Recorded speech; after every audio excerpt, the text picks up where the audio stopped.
The chamber of the Galactic Council shimmered with the glow of 1,000 stars, reflected through the transparent dome above. Representatives of 200 species filled the amphitheater, their voices rising in confusion as the news rippled through them. At the center podium stood the supreme moderator, trembling tendrils brushing across the data tablet. The message had just been confirmed by the border fleets. A coalition force of 5 major empires was on a direct course to Sol system. Their target was not Mars, not the outer colonies, but Earth itself. The councilors erupted into disbelief. "Earth?" one delegate cried, his carapace clicking in alarm. "They're invading Earth?" Another stood, wings flaring in agitation. "That world is restricted. No sane commander would breach the Terran quarantine zone." The moderator's voice quivered through the translation field, and yet the report is clear. The coalition believes the humans are weak. They believe the stories of their extinction. The chamber fell silent. Even the ambient hum of life support systems seemed to pause. For 1,000 years, the name of humanity had been spoken only in whispers. Once they had stood as one of the most advanced and unpredictable species in the galaxy. Then came the silence, a sudden and complete withdrawal from all interstellar contact. No trade, no transmissions, no ships beyond their solar borders. The Terran fleets vanished and the galaxy assumed they had fallen into decay, but no one dared to test that assumption. Not after what had happened to the first expedition that ignored their warning beacons. A representative from the Varian Alliance raised his segmented limb. "The coalition believes human defenses are gone. They think Earth is defenseless." "Defenseless?" murmured another. "That world burned the Second Armada to atoms in a single hour." "But that was 1,000 years ago," argued a younger counselor. "Surely their technology has crumbled." The moderator gazed at the holomap. The 5 invading fleets were enormous. Over 200 capital ships, entire carrier formations. They advanced toward the Sol system like a storm. A low whisper echoed across the chamber. "They're insane." On the outskirts of the solar system, sensors that had been silent for centuries flickered to life. Deep in the Oort cloud, ancient arrays built into hidden asteroids powered on. Blue light rippled across buried conduits linking long-forgotten machines. A voice calm and measured spoke through the darkness of the command vault beneath Earth's crust. "External incursion detected. Identification non-human coalition. Status hostile trajectory confirmed." The voice paused. "Protocol Phoenix awakens." Far below the mantle, mechanisms older than any galactic civilization stirred. Sleeper cores came online. Artificial minds hummed into awareness. In underground chambers spanning continents, armored gates unlocked with deep metallic echoes. Humans had not vanished. They had prepared. In the Galactic Council chamber, the situation grew worse by the hour. The coalition refused to answer hails. Their ships were only hours away from the outer edge of Sol. An elder from the Thinari species shook his head. "They truly believe the humans are extinct." "They will learn the truth," replied the moderator quietly. The coalition armada entered the heliosphere. Solar winds danced across their shields. Commanders boasted across open channels, laughing at the desolate state of Earth's orbit. No satellites, no visible fleets, only a single ancient station drifting in silence. "Pathetic," muttered the coalition admiral. "Their civilization died centuries ago. We will claim this system for our empire." The first wave of battleships accelerated toward orbit, and then the stars moved. From the shadow of the moon emerged a black shape, massive and silent. It had no energy signature, no drive plume, yet it drifted with purpose. The coalition scanners struggled to define it. "Unidentified object," reported one officer. "Size 15 kilometers. Composition unknown." "No response to signals," the admiral sneered. "Destroy it." Dozens of plasma lances ignited. The dark vessel took the hits without reaction. Then, without warning, its hull glowed with lines of crimson light. Every coalition ship within 2,000 kilometers lost power. Panic erupted. "What's happening?" "Their systems shut down."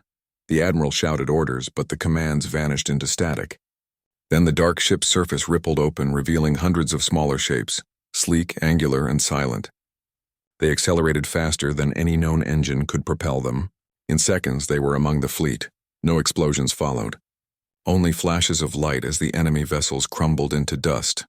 The admiral watched in horror as his command ship disintegrated around him, molecular bonds unraveling under invisible forces. Before the end came, his last words were recorded by a distant probe. They were waiting for us. The news reached the Galactic Council within hours. The Coalition fleet had vanished. No wreckage, no distress signals, nothing. The chamber descended into chaos again. They're gone? All of them? Yes, said the moderator. The entire force. Every ship. A stunned silence filled the hall. What did Earth do? The moderator displayed the data recovered from deep-range sensors. We believe they deployed automated defense systems of unknown technology, possibly controlled from the planet's surface, a counselor whispered. Then the humans are still there. No one replied. Beneath the ruined cities of old continents, humanity's true world thrived. Entire civilizations lived underground, far from the eyes of the stars. Towers of steel and glass stretched below instead of above.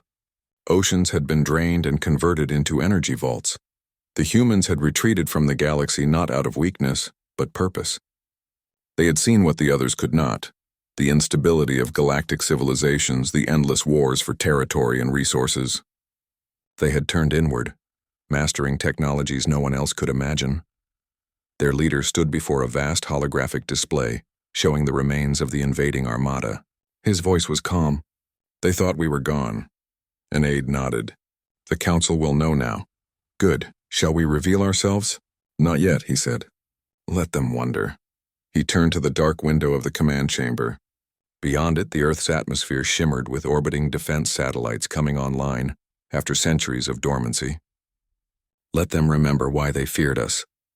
Days later, the Galactic Council convened an emergency session. The moderator's voice trembled as new data appeared. We have detected transmissions from Earth, unencrypted, short range. Messages? More like warnings. The translation scrolled across the display. We asked for peace once. It was ignored. Now we simply ask to be left alone. The message repeated, then cut off. Gasps echoed through the chamber.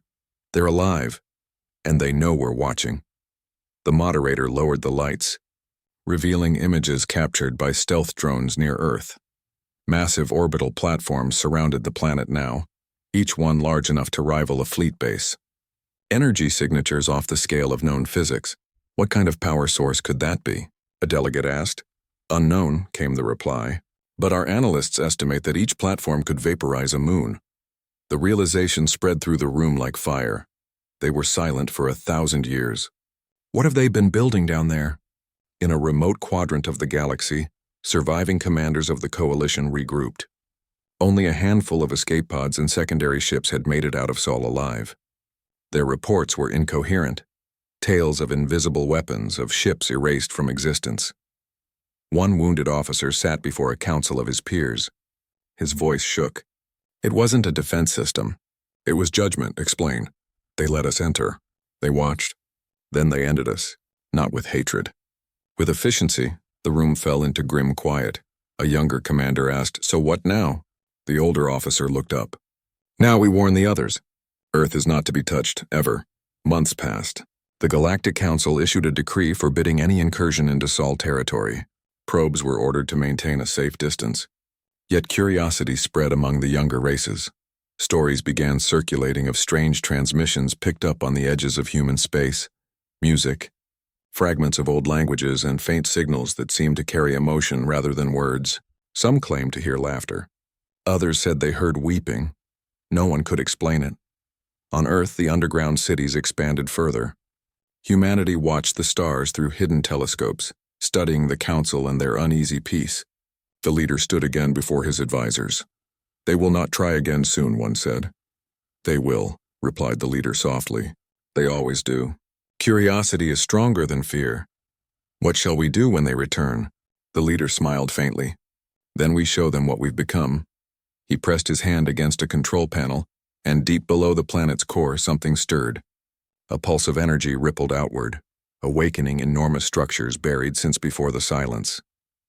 Far beyond the solar system, a small reconnaissance probe detected the pulse.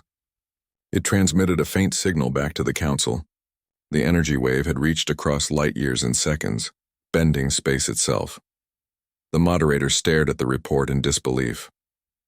They're manipulating space-time, on a planetary scale, A mathematician whispered, "That's impossible." The moderator shook his head. For them, apparently not. Within weeks, the stars near Sol began to shift subtly. Gravitational readings changed. It was as if the system itself was reinforcing its borders, sealing itself off from the rest of the galaxy. No ships could enter without vanishing. Some said Earth had built a wall of folded space. Others believed they had moved their plan,